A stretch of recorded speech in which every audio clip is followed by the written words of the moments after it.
You're listening to the Integrated Music Teaching Podcast from Top Music. Tune in weekly as we interview music teachers and experts from around the world to explore creative activities and ideas that build learning connections in students. Our integrated music teaching approach will deepen your students' understanding of musical concepts, engage them in critical thinking, improve their reading and performance, foster their curiosity, and prepare them for a lifetime of music making. Do your students have the skills they need right now to play in a church or school band? Could they play a pop song just by reading the chord symbols? What about jamming with their friends over the weekend? If the answer to any of the above questions is no, then this podcast is perfect for you to find out why these skills are vital in today's teaching and how you can go about it. One of our primary goals as music teachers is to create what I call an all-rounder musician, students who can do more than just read, interpret, and perform notated music. These are musicians who can also play in a band, accompany a singer, transpose music, play from a lead sheet, compose a chord progression, muck around with a jazz standard, and improvise the blues. Indeed, students with an ability to play lead sheets have a much stronger ability to read and decode standard notation, to compose music, to improvise, to play in bands, and know what to do, to sight read, to accompany, and even make a living from their playing in the future. I know you wouldn't want to deprive any of your students of these opportunities, but how do you actually do it? What if you've never taught lead sheet playing before? What if you can do it yourself, but don't have a framework in which to teach it? In today's podcast, we're going to be replaying part of a live webinar that I ran with the amazing Forrest Kinney back in 2018 when he shared his wisdom and experience about all things chords, creativity, and lead sheets. Tim Topham here, and welcome back to the Integrated Music Teaching Podcast. I hope you've had a great week and have a fun weekend planned ahead. It's always wonderful to spend a little bit of time with each and every one of you out there listening. So thank you very much for tuning in. I know your time is precious, but I know you're also going to love this webinar. We are actually going to be reconnecting with the late, great, amazing friend of Top Music, Forrest Kinney, as we replay one of our most popular webinars from a few years ago, all about his approach to teaching lead sheets. I can't wait to share this one with you because it's just as relevant now as it ever was in the past. And I know that our course inside Top Music Pro that Forrest created for us called Taking the Lead, all about teaching and playing and realizing lead sheets, is one of our most popular. And I'm a really big believer in playing lead sheets being one of the most critical skills that any music student of the piano should have, because everything comes back to chords and harmony. And a student that can realize and understand a lead sheet and understands the chordal nature of the music they're learning can sight read better and faster and will learn music more quickly and has a better understanding of music more generally. And this is just such a great structured approach that we've put together for you that we'll share in just a moment. So my guest today was the amazing Forrest Kinney. He was an educator who taught music for over 4 decades. He was a nationally certified teacher of music, as recognized by the Music Teachers National Association. His goal in life was to help others become creative, whole musicians capable of enjoying the 4 arts of music: improvising, arranging, composing, and interpreting. Forrest lived amongst mossy trees in the mountains east of Seattle, generally preferring what he called a 19th century lifestyle. He was immensely grateful to be able to make his living by creating music and books and by sharing his belief that creativity is a key to happiness. And he has impacted so many teachers around the world. Just about everyone I speak to has heard of Forrest and been impacted by him in some way. And we continue to support his legacy by promoting his music and books that are just amazing, which his sister Sydney is continuing on in his legacy. So make sure you do check out our links for today's episode. And if you're a Top Music Pro member, remember that you can get discounts on all Forrest's incredible resources over at his website. You can find that over in our academy. Okay, so here are some of the topics we're going to be discussing today. We're going to talk about what lead sheets are, how they look, what they mean, and how they work. We're going to unpack Forrest's foolproof way of getting students to learn chords quickly based on visual and kinesthetic cues and a black sheep. More on that later. We'll talk about chord styling and left-hand ideas to suit a variety of genres, how to make rich-sounding accompaniments using his technique called B.A.P, the one-step trick to adding sevenths to any chord, jazz voicings that you can actually understand and use in your teaching, and how to make your playing go BAM, B-A-M, that's another acronym, and what this means for students. Now, in this recording, you're going to hear information at the end about how to access the course he created for us. I'll come back at the end of the replay to tell you a little bit more about that. All right, here's our discussion with Forrest.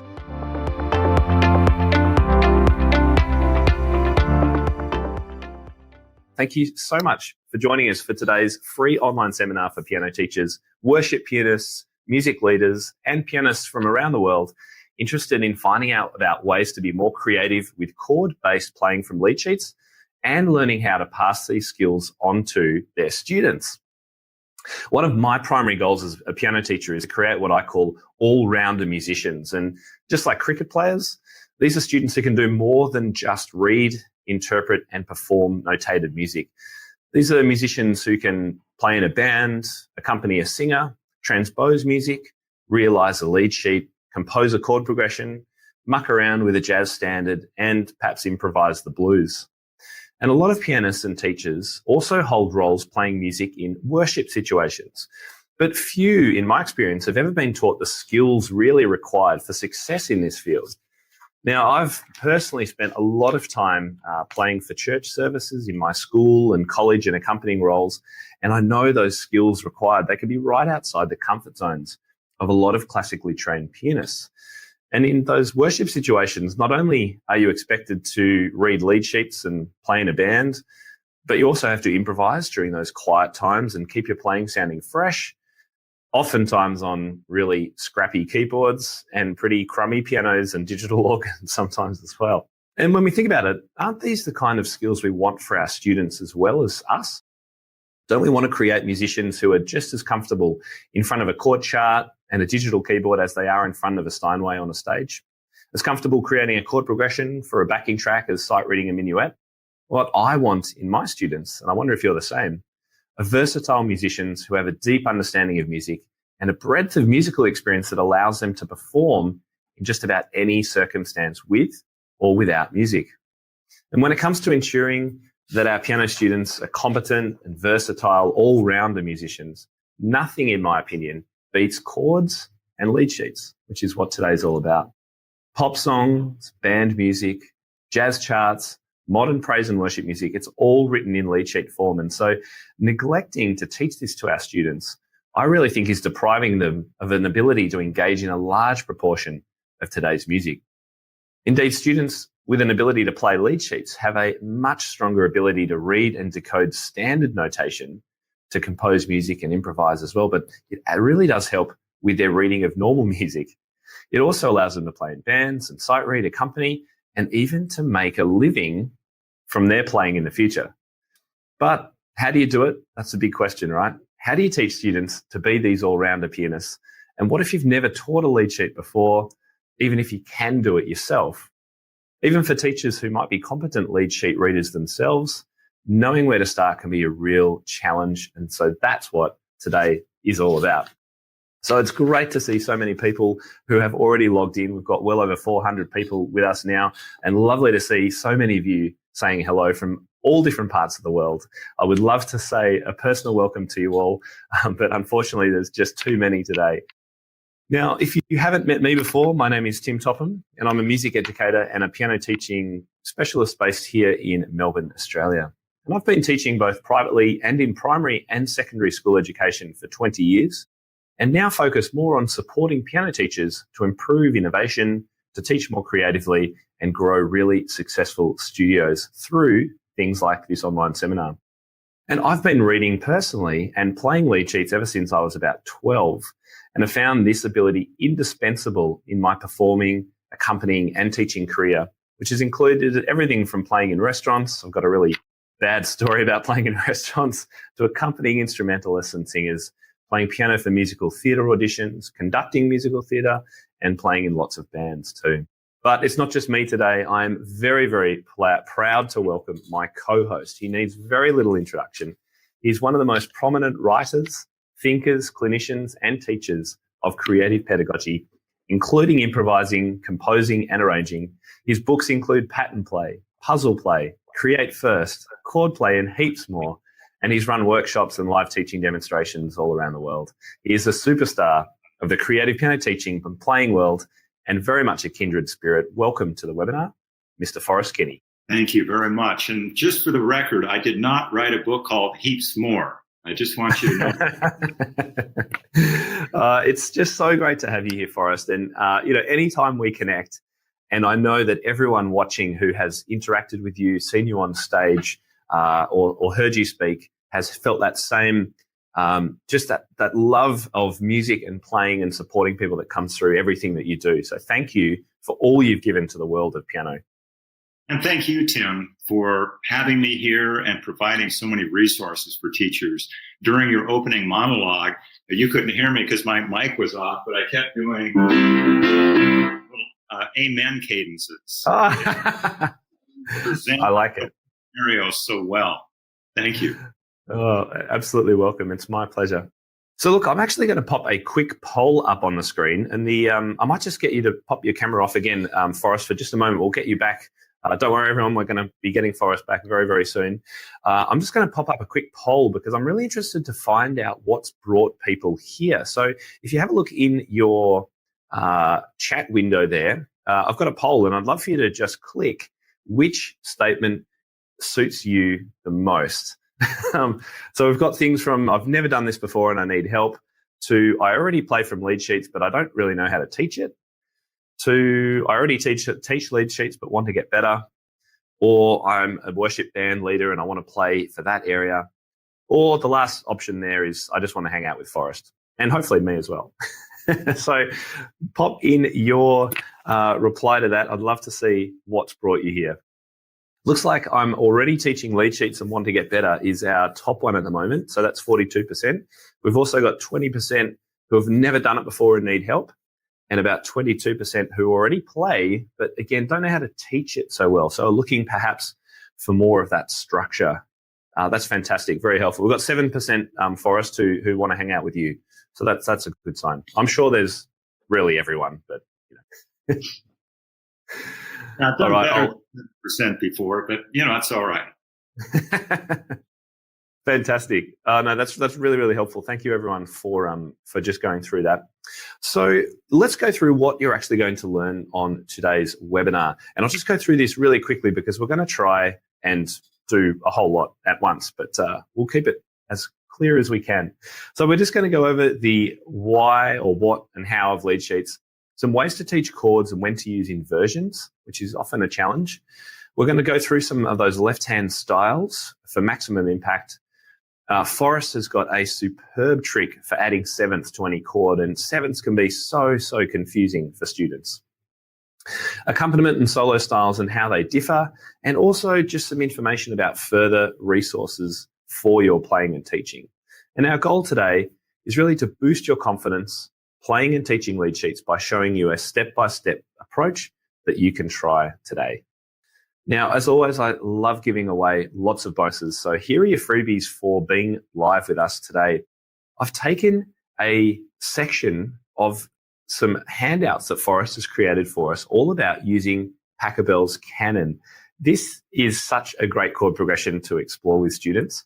So I thought I'm just going to give you these as about 6 pages about how Forrest uses and teaches the Pachelbel canon chords as part of his program.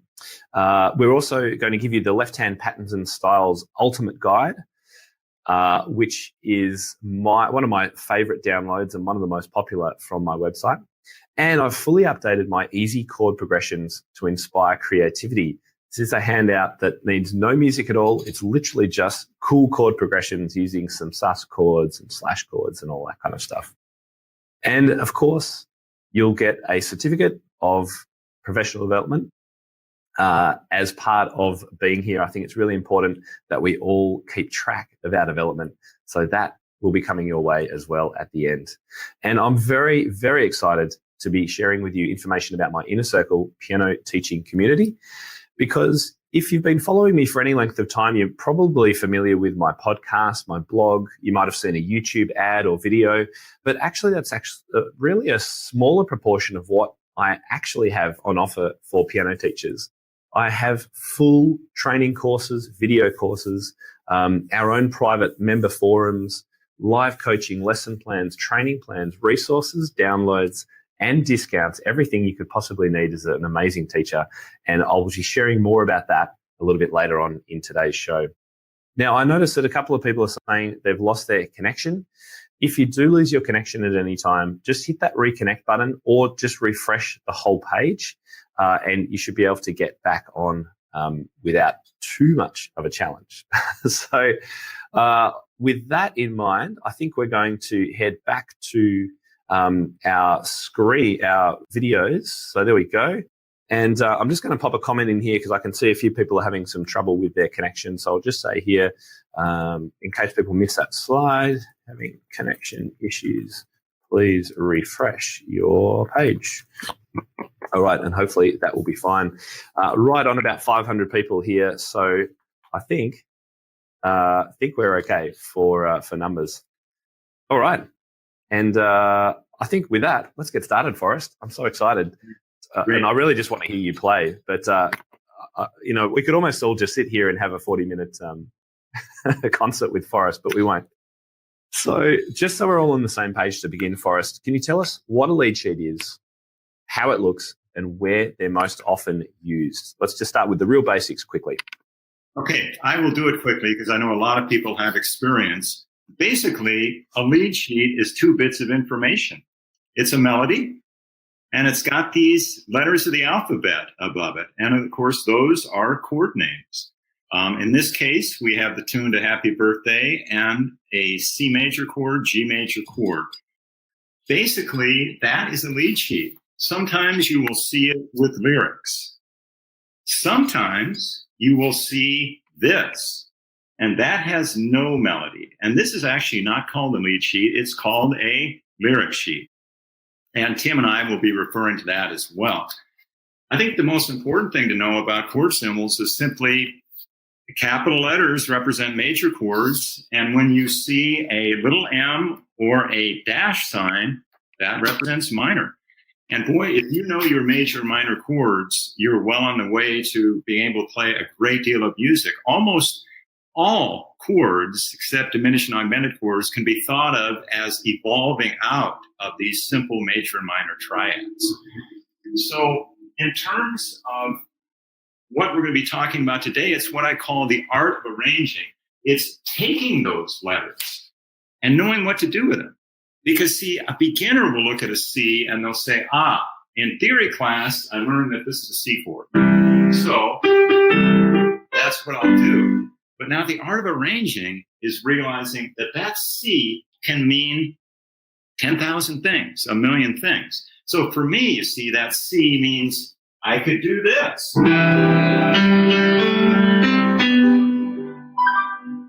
Because I've been playing a long time. Now, every note I just played except the melody was a part of the C chord and the G chord. So I feel like if you're going to lose your connection and you're going to disappear, the most important understanding I can convey is that a chord is not this. A chord is a family of notes that can be played in any possible way. So I might play it like this.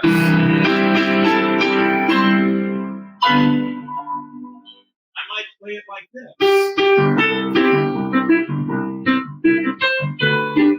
And it's fun with a student to play the same tune, same 2 chords in all sorts of different styles to help them realize that, you mean that's a C chord? You mean that's a C chord? You mean that's a C chord? Yes, they're all C chords because they have C and G.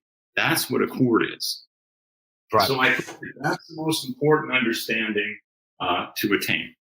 Yep. And that, of course, is one of the hardest things too, because we all want to do some of those flashy things that you've just said with our C chord, but it's a matter of just there are steps to take, particularly with students. It's quite a slow process, and getting it right, getting the basics right, can be really time consuming at the start. But with practice, you'll get there. Now, you've already heard some of my views about why lead sheets are important. What's your take on that? Why would you encourage teachers to make this a bit of a priority in their lessons? I think you covered it very, very well. I mean, I think what I can do is just speak from my own personal experience. In terms of professional opportunities, I simply can't imagine my life without understanding chords and lead sheets. I mean, I played on cruise ships. I played at the home of the richest man in the world 27 times. I've played tons of weddings and with singers. I played in praise bands. I played in stage bands. All these professional and social opportunities are because I understand chords. And of course, I love it as a teacher. A student comes in and I can address this whole pantheon of needs that they have. Another reason is I love some of the old tunes. And for me, it's a delight to sit down and take an old tune.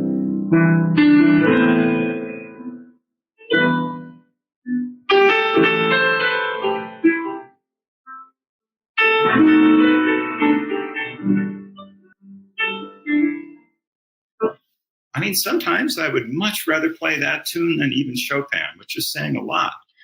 And so, I mean, that's just some of the reasons. But one more.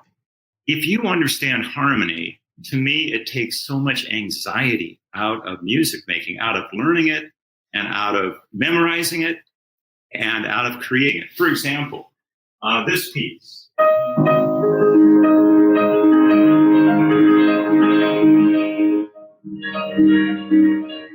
All those notes, I think I just played a couple hundred notes. I don't know if you counted them, but chords, just 2 chords. So when I play that piece, I'm not anxious about remembering 296 notes. I'm thinking A flat major, E flat 7 with an A flat in the bass. So there's 2 of the reasons that I like it. I feel this essential. There's some people are trying to work out who the richest person in the world is. Are you able to give any and tell us who it was? Second richest now. Right. Bill Gates. Bill Gates, yes. You've had a long relationship with him. Yeah, well, I signed what's called an NDA, which is a non-disclosure agreement. So technically, I'm not supposed to mention that I've been there. So now you see, I'm going to basically be taken away by agents in a moment. So, I mean, it could happen that I just suddenly, oh my gosh, here they are. They're at the door. So you've given us a little bit of a demo already of playing a lead sheet, but perhaps can you give us, let's work on a really simple tune, a simple way to play it, and maybe a more complex way, and a couple of different styles perhaps. Okay, let's take Happy Birthday, since it's a tune everybody has to know and everybody should know, or you might have to suffer from what I call HBPHD, which is Happy Birthday Public Humiliation Disorder. You're asked to play it and you don't know how. So the first question I think you always have to ask is, am I playing solo or am I accompanying? And to me, that's kind of the first real division. So let's start with playing solo, because there's no singer in the room. I mean, I won't admit to being a singer in a public place. So if I'm going to play Happy Birthday, what style, you see? And I'm going to look at that C chord. Am I going to play? Or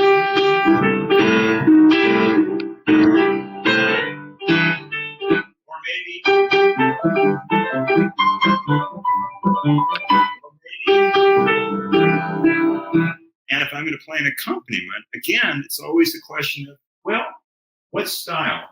A basic rock style?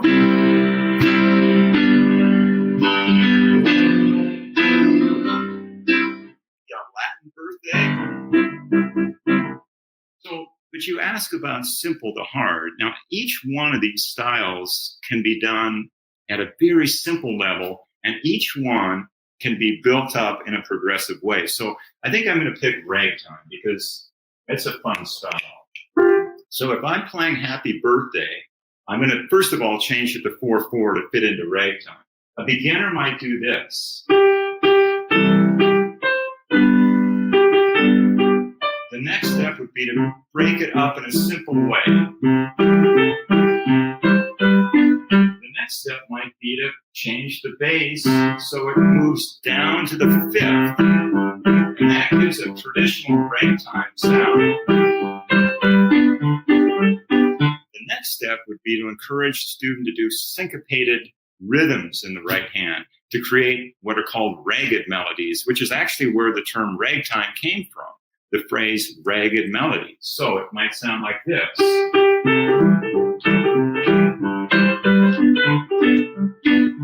I'm improvising a little bit, just because it's impossible for me not to. The next stage might be to add some broken chords, and again in a syncopated rhythm.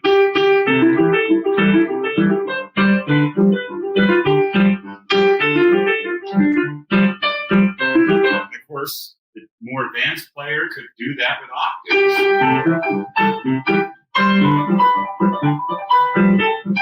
And add a more complex bass. So there's simple to complex. You just had a smile on my face as soon as you started that. It's just such a classic sound, isn't it? It is. It is. That job was a genius, really. Yeah. Oh, totally. And if it wasn't for Scott Joplin, I probably would have quit piano around the age of 14, I think. As soon as my teacher started giving me his music, I was hooked, and I will forever love ragtime music. Excellent. Excellent. So before we sort of go into more depth on different styles, I did promise everyone a bit of a step-by-step approach. So let's go right back to the beginning. And one person has already asked, I think it was Anne, for question one is, when is a student ready to start learning lead sheets? And what is step one of the process? Where do we actually begin, Forrest? Yeah. Well, I began in the first lesson. Now, the first answer or question I always get is, well, how? I mean, the student can't read even a treble clef, so they're not ready to do lead sheets. But all lead sheets are melodies. And in the very beginning, students can learn to play melodies. And what I do is I will take a book and cover my hand, and we'll play a game. I'll say, I'm starting on G. Can you play the notes of Happy Birthday, the first phrase? Ah, good. And we'll play an ear game. If they get it wrong, let's say they do this, we'll explore the difference between what I played and what they played and start developing their sense of tonal discernment. And so in that way, they learn to play a number of tunes by ear, not by rote, but by ear. And then we do some transposing. Then we start adding bass notes.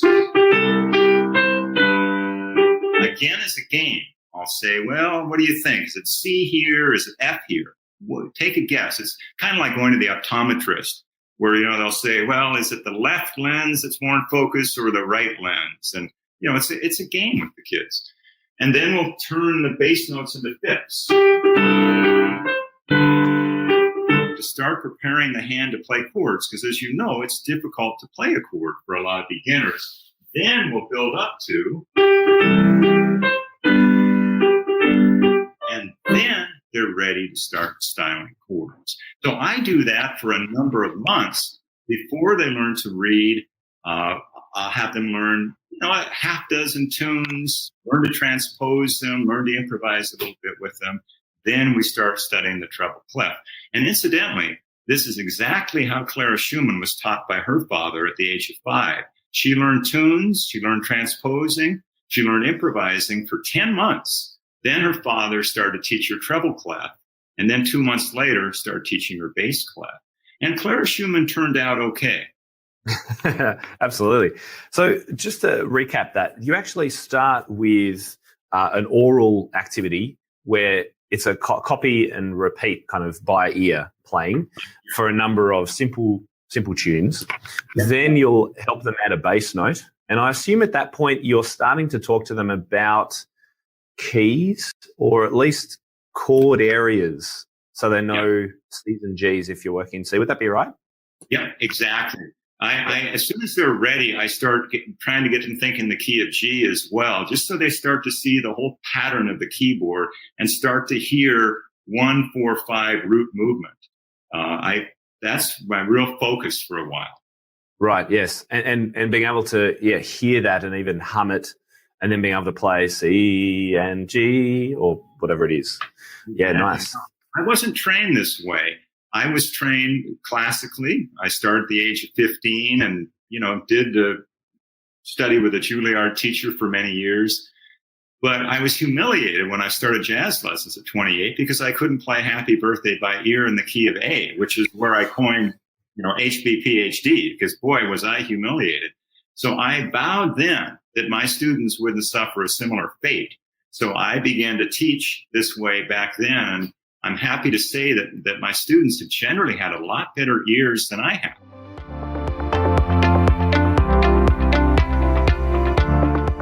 Did you know that there's a conference especially for group piano teachers? It's called Group Illuminated, and it's an on-demand conference that will run through June and July this year, 2023.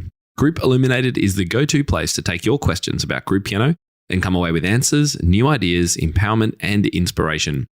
Visit groupilluminated.com to learn more and to register for this fabulous on-demand conference. Use coupon code TIM50 for a $50 discount on the conference ticket.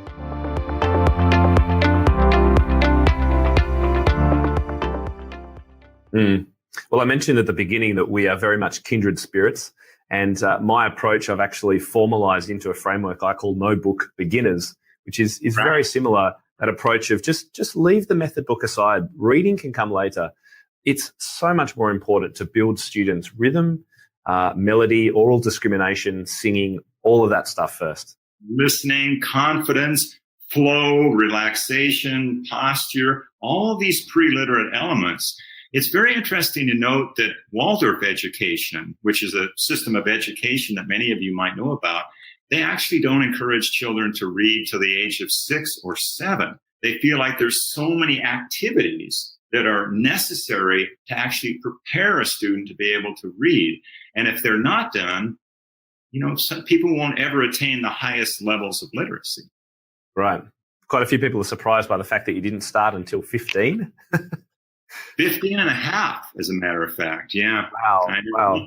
My older siblings had disasters at the piano, and so I studied saxophone, but I kept coming back to the family piano and would, improvise. And finally, I started classical lessons with a very good teacher who's, by the way, a dear friend, and he's going to be 93 in October. Wow, there you go. I actually just caught up with my childhood piano teacher last week, who's in a home and unfortunately not very well, but she's always so excited to see and hear what I've been up to and things. It's so lovely having those connections. Now, a couple of people have asked some good beginner songs to teach orally. What are some of your other go-to songs or tunes that you use? It always depends on the age. I always like Twinkle, Twinkle, Little Star. It's perfectly diatonic. You've got the opening lead, but it's an easy ear tune because 2 reasons. It's step by step and it's right on the beat. The drawback, of course, with Happy Birthday is you've got that upbeat. And boy, that causes some problems for people to have that feeling of coming in on the 3rd beat. With kids, I'm comfortable with nursery tunes, but about the age of 7 or 8, I start steering away from them. I teach mostly teenagers and adults. So I'm doing tunes like Green Sleeves, which I find to be a super rich, deep piece. And I always share the lyrics, alas, my love, you've done me wrong to cast me off discourteously. And I like a lot of pop tunes, particularly the classic ones from my era, the Beatles tunes. Let It Be is satisfying, that sort of thing. Yeah. I think that's a great approach. The other great thing about using these folk tunes and nursery rhymes is that they're all copyright free and you can use them as you wish, which is always a delight. We're going to give you lots more ideas in some of the handouts and resources we're going to share with you later about the music that Forrest uses as well. So, Forrest, we've talked about some of those introductory steps, playing by ear firstly, adding some left-hand notes, and then starting to introduce chords. And for teachers that are still very much focused on the reading method first, which is fine because that's how most of us were taught. What I say is that one thing I love doing when students are ready is if your student is learning a right-hand melody in a method book and they're reading it, quite often one of the things that we enjoy doing is playing along with them. There'll be a nice, rich accompaniment part that we can play. And I always feel that the students are missing out because they're not using their other hand. So one simple thing you can do, if that's your approach, is just get students to add some bass notes, like Forrest does, to the melody that they're reading, or even a chord if you want to in their left hand, if they're able to do that, or fifths are great too. Just something to help them start to appreciate that idea of harmony. And then you can go into more detail later. Excellent. So let's explore your top 3 styles. And I think we're talking here about left hand because it really all comes down to the left hand, doesn't it? And rhythm. It does, except for when you're accompanying, right? When you're accompanying a soloist, they've got the melody. That frees up your right hand to be, playing the chords. So why don't we start with that one, and then I'll talk about my favorite two solo styles that use the left hand. That sounds great. So in my approach, I call it B.A.P, B-A-P, and I call it basic accompaniment position. And this is where you play your chord right around the middle of the piano, and you play a note in the bass, single note, or octave.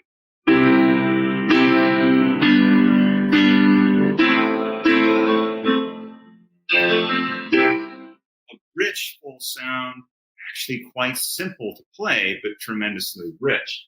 And of course, there's so many ways that can start simple, like I just did. A beginner can do this. And of course, you can leave the root off with the right hand. You've got the root and the bass. So now they're just playing a root and a third and a fifth. You can sing along with this, by the way, because I'm playing Let It Be by the Beatles. Times of trouble, Mother Mary comes to me. That's a beginner level.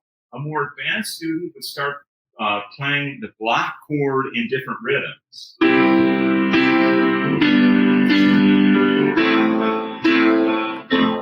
little more advanced would play some broken chords and syncopated patterns.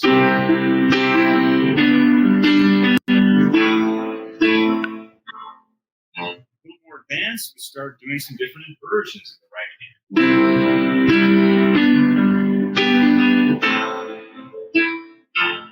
A little more advanced would start maybe adding an octave in the right hand. So they're doing 4-note chords.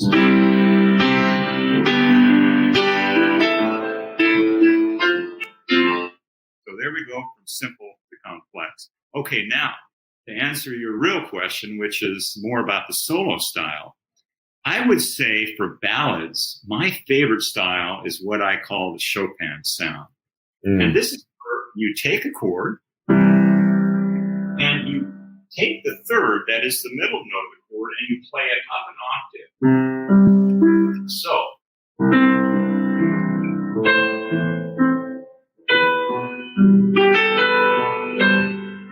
And that sounds very rich, but it's really quite easy. Now, of course, everybody's objection is, Forrest, you have a big hand. It's not fair. There's no way that I can play a tenth. And I always say to students, and this is a very effective way, I always say, I understand, because last night I had a terrible bandsaw accident while I was making a stand for the laptop for this presentation. And, there's no way I can play a Chopin left hand with one finger. But, I love it, so I'm going to try anyway.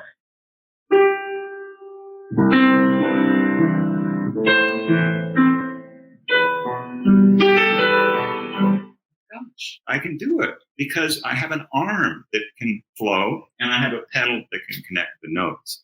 So a beginning student probably isn't ready for this, but you'd be surprised. I've taught a lot of adult beginners within the first 6 months how to do this, particularly a song like that in the key of C, which has the same movement.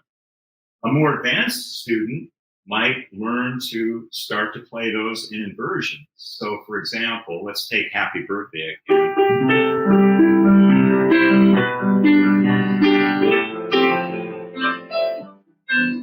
Actually, that's another step. That's where I substituted some of the abnormal chords for the usual chords. So that would be another step. I suppose a more advanced step would be adding some chord tones in the right hand. So adding chord tones to this hand.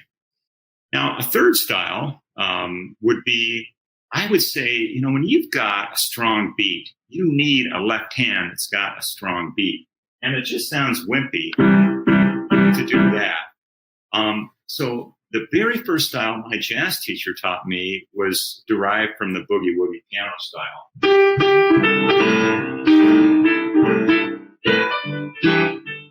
mean, that's like hitting a log with a stick. I mean, that's so groovy. Yeah, it's right. It is. I call it, with kids, I call it the motorcycle, outlaw motorcycle gang kind of sound. It's like really rough and yeah. Right, it is. It's got no subtlety at all. I mean, it's like American politician. Whoops! I was going to keep calling. Don't worry, we're having our own politician hassles over here too. Oh, okay.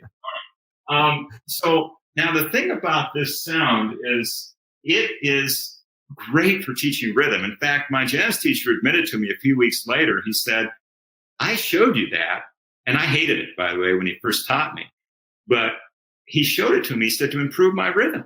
Because even though I'd been classically trained and was playing Chopin etudes, I did not have a strong feeling for the beat. And he wanted me to develop that. So I like to teach that particular bass right there. Now, what I've done is I'm playing a C chord, but I'm omitting the middle note of the chord. So I'm just playing a fifth. Well, that sounds like a tom-tom. So now I'm going to alternate between the fifth and the note above it to create a little melodic interest. So that's an A.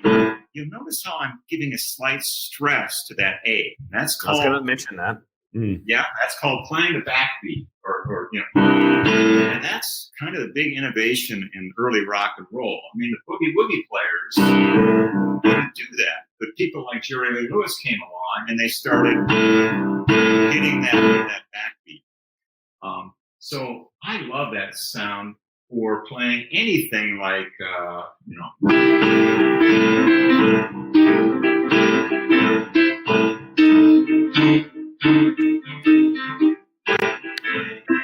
don't be cruel to a heart that's true. I love that lyric. No, that's great. So that's your main style, Chopin, that Chopin-esque style, root, fifth, third above, which I think is just a wonderful go-to, used so much in ballad and pop music writing today. Then we've got the boogie style, which is just so different, but again, really easy to attain. And you've also talked about that basic accompaniment style. And students should know the difference between whether they're playing an accompaniment and there's another singer, or they're playing along to an app or another instrument, versus that solo style. And I think that's important for them to know. I often encourage students to sing with the piano. And it's difficult, as you know, to get people to do it, but it's really surprising how many teenagers can be lured out of their self-conscious den, and then suddenly they start just doing it. They 100%. Yeah. I recommend to all teachers, encourage kids to sing, even boys whose voices are changing. Just, it's amazing what can come out of it. Now, I notice you've been playing mostly in the key of C. So a quick couple of tips about finding the rest of the chord sets that students are going to need to know. Yeah. I would say two things come to mind. Number one, transposing, and which I mentioned earlier with Clara Schumann. So just to get a student to know other keys, say, okay, let's try it this week in the key of G. How do you do that? Well, let's explore. So that's technique number one.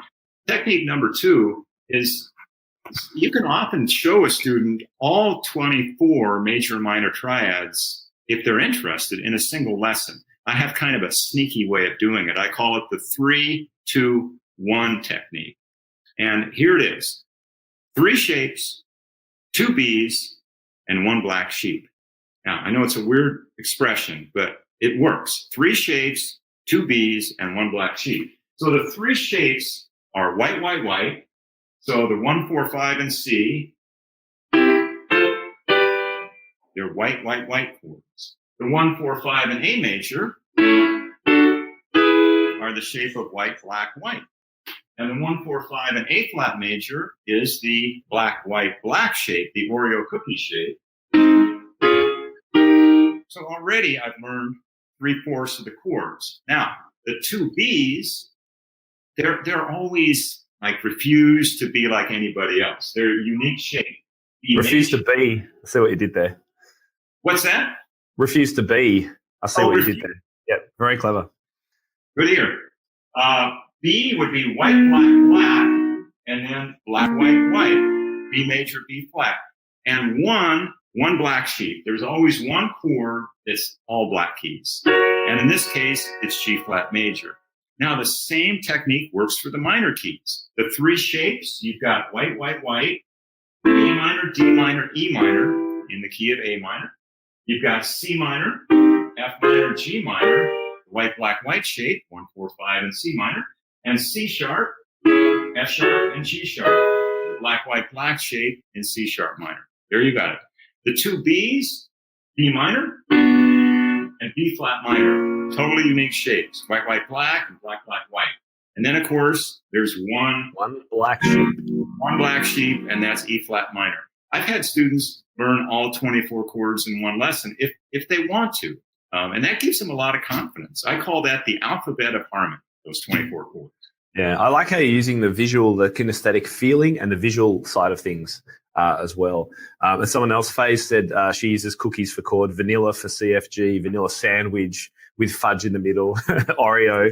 The problem is I'm a health food guy. So, eating Oreo cookies, I kind of feel a bit guilty about it. So, yeah, the vegan analogies might not work so well. Exactly.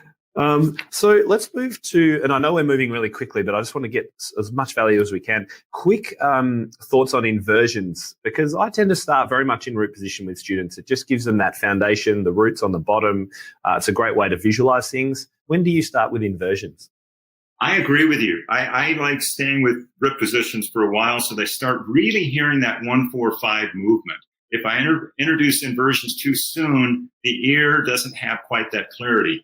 But I do introduce inversions in the right hand soon after teaching them basic accompaniment position. So,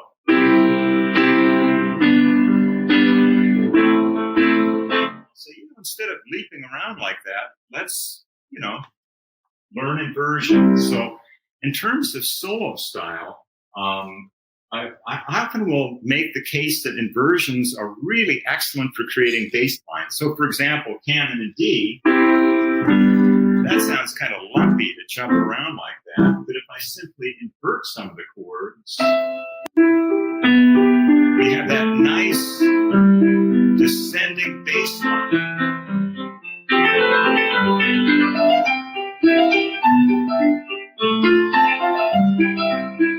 Etc. I'm going quickly, but I know we have some other things we wanted to cover. So there you go. Yeah. No, and I think that's just a great little overview of it. I've just been corrected that Oreos are apparently vegan, by the way. So there we go. I should have said healthy, not healthy. Anna says, she says, beware of B to remind them of that. And there's some questions here about your puzzle play books. We'll talk about them a little bit later on. I want to keep the flow going for now, everyone. And I want to move on to seventh chords, because these can be an absolute nightmare. Dominant seventh, major seventh.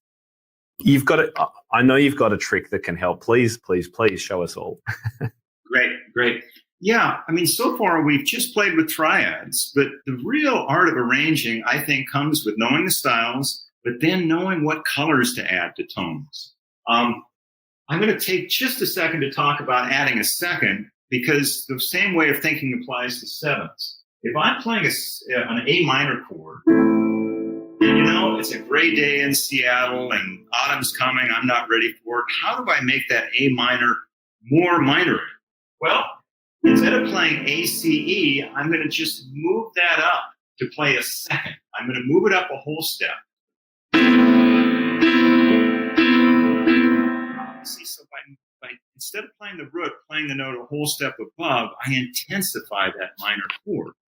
Now, in the same way, to play a seventh, if I want to sweeten that A minor chord, if that's just too stark and I want it to be sweeter, I can move my thumb down to play a G. It's kind of a sweet day after all. And that movement down a whole step creates the A minor seventh chord. So if you teach add two chords and seventh chords in that basic accompaniment position, the student can see, oh my gosh, yeah, I've got roots in the left hand. There's really no need for me to play one more root in this hand. I'm going to add a color. I'm going to move up to play a second, or I'm going to move down to play a seventh. And you can do the same with a major chord. You've got a C chord. You want to make it sweeter? Move it up. That's called an add two chord.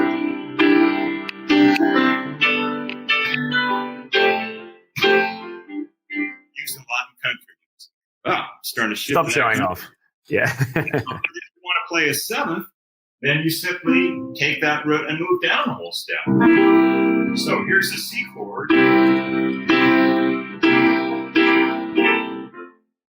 It's a C7. So it's a different way of teaching it than I was taught.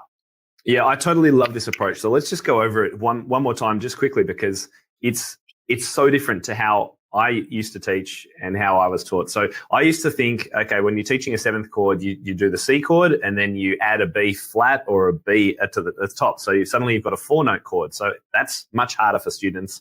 And then you've got the question of, is it a flat or not? You know, how far down from the root have you moved? So Right. I love this. So just to clarify, Forrest is taking a C chord, and instead of adding the D, which is an add 2, he's just moving his thumb up 1 note. So he's playing D, E, G, and that's an add 2 sound.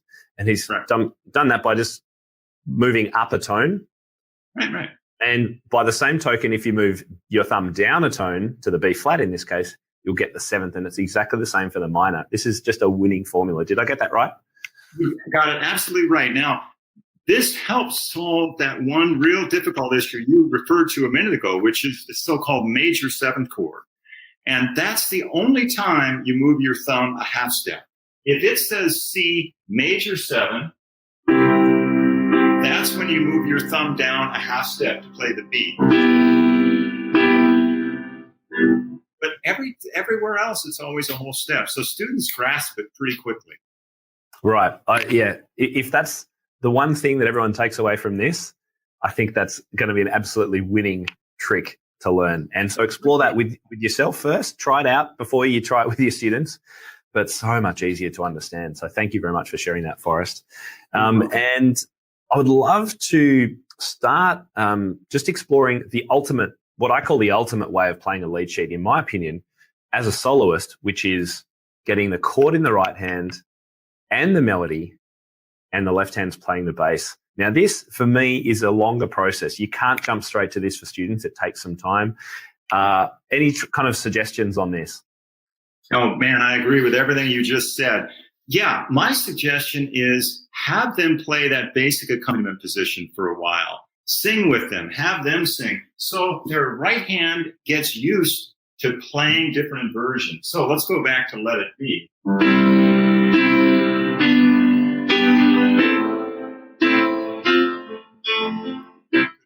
Any tune, but you see how my right hand is getting comfortable moving between the different inversions. And then I would say, let's go ahead and add the melody to that bass line, just the melody.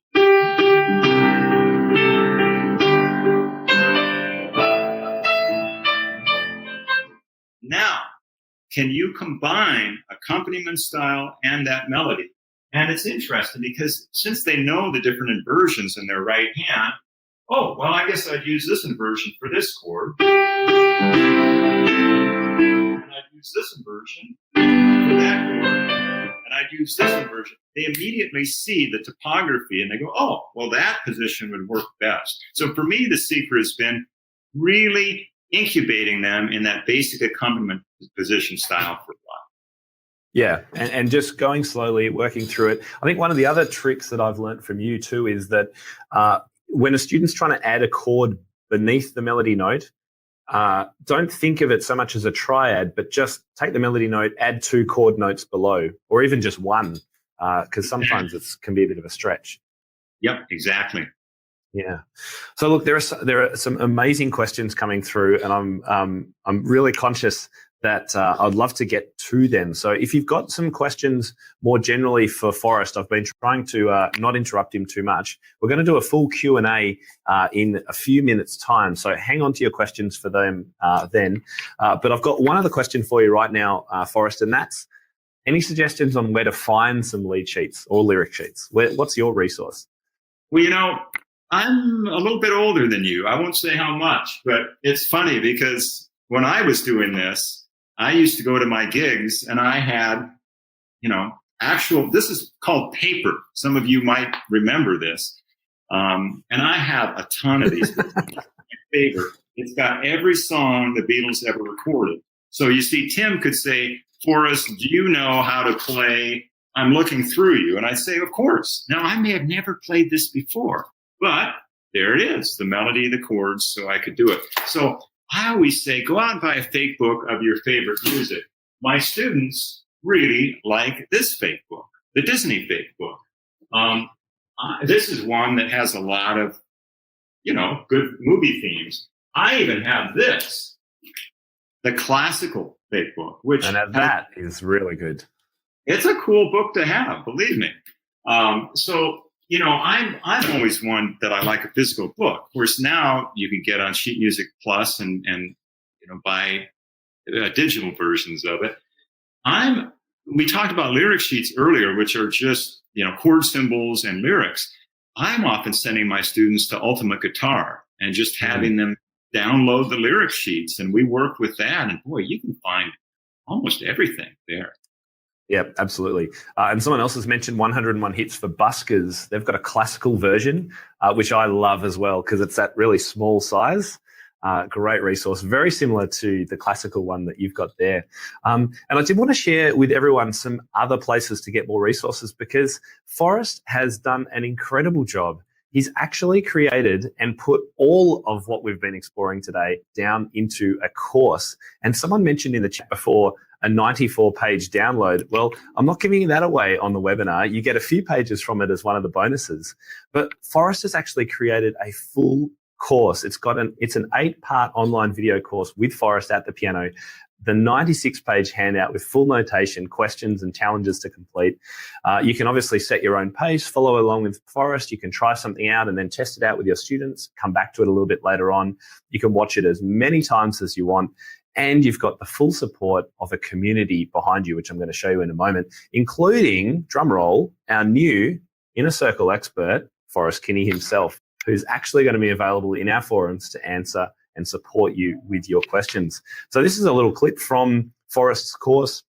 He's literally at the piano. The other great advantage is you'll actually be able to see overhead. And I know a few people would have loved to have had overhead views today. Unfortunately, it wasn't possible on the webinar, but the course has full overhead views of everything that he's doing with his hands, as well as these downloads. So here's a little example from lesson 7. He's talking about subbing, and you'll see there on the page, he's got a puzzle with the puzzle piece empty. And this is where he offers some suggestions of things that you can go and do. It's like a little question that you've got to go and complete. And then on the next page, he actually fills in the puzzle piece and shows you how he would do it. So it's a fantastic way to build your skills because unfortunately, you'll never get good at doing any of these things unless you actually try it out yourself and tear yourself away from notation. Hi everyone, I wanted to take a moment to let you know about an amazing community of music teachers ready to welcome you over at Top Music Pro. Top Music Pro is the global hub for music teachers looking to connect, learn, grow, and be challenged in both their teaching and studio businesses. Community members save time by accessing hundreds of step-by-step lesson plans, creative teaching frameworks, business guides, online courses, and workshops.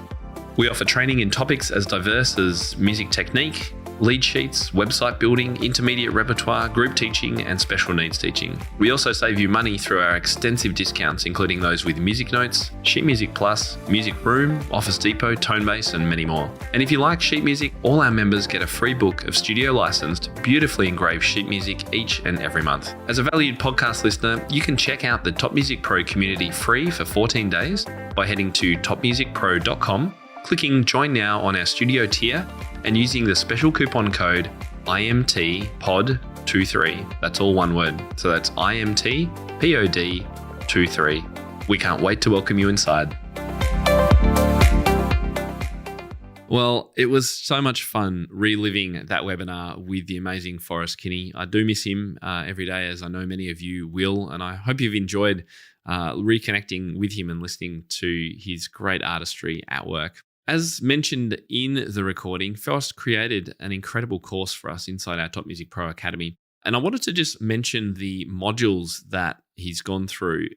A lot of it we've covered briefly in the webinar replay from today, but here's the actual layout of the 8-module course. So lesson 1's all about a general introduction, and it comes with this incredible 90-odd page PDF download to go with it, with so many examples. You will have months of exploring to do just with yourself if you've never done this before. Lesson 2 is styling part 1, and lesson 3 is styling part 2. So it's all about left hands and feel and genre of styles.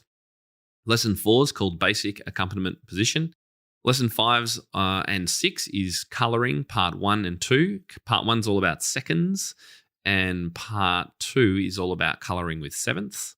Lesson 7 is about substituting, and lesson 8 is called BAM, both melody and accompaniment. Now, if that course sounds like something that would be of interest to you to improve your teaching and approach to lead sheet playing yourself, then just head over to topmusicpro.com and you'll be able to find that course inside the Academy in our Top Music Pro membership. All right, just before I wrap up, over on the Guitar Podcast, we've got a very interestingly titled show, episode number 46, called You Should Be Paying $10,000 to Listen to This Episode. It's with Johnny Wilson from Build a Music School, one of our great top music friends.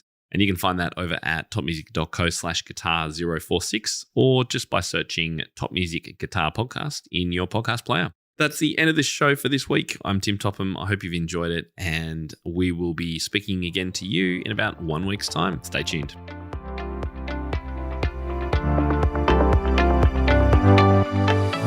How do you keep up to date with all the latest trends and research into music education? How do you connect with other teachers around the world and make sure your teaching stays fresh and relevant for students of all ages and stages, both now and into the future?